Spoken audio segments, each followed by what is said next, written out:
It happens all the time, but people don't get to see it. Everybody saw this. I saw this, and it really just sucked all the air out of it. My name is Leonard. I'm 73 years old, and I am the uncle of Duane.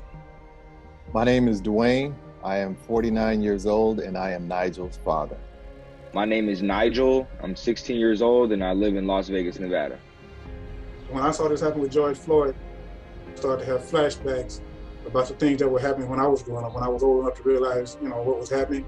And I got extremely emotional. It started to take its toll. I'm sorry. And that's the problem I have now. I have that emotional thing that gets stirred in me because I've seen this all of my life. 73 years old, you say, wow. My first reaction to it, just like you, Uncle, was I was in shock just because of that situation could potentially happen to me, you, or my dad, considering that you guys look exactly like him. It just made me very cautious and more aware of my surroundings to try and prevent being in those specific type of situations. He and I have had the talk many times, the talk that every Black parent has with their children about what to do when you're approached by the police. I struggle with that because it just makes me wonder, how can you tell your son to cower down and submit and cover up and submit in a way that I think is unnecessary without filling him with rage?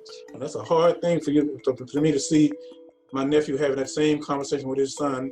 I never had it, because of the time that I grew up.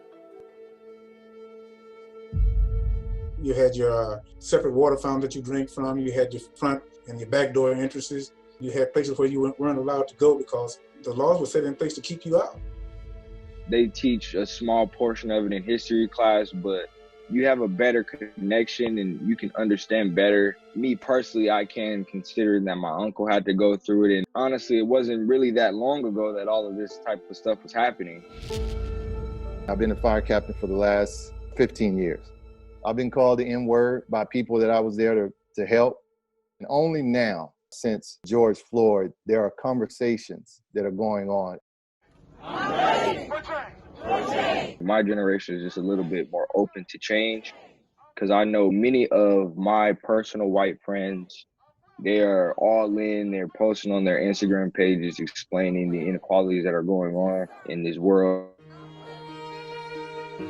White people are listening to us based on what they saw happen with Floyd. People are listening to you, and they're hearing the things that we've been saying for 400 years. We've been crying for freedom. We've been crying for justice because our lives do matter. I look at young people like Nijel. This is where the change is going to take place. People are standing up to injustice and making change as far as legislation, with politics. It's going to take things like that, exercising our right to vote. But I feel like as my generation, we just need to all come together.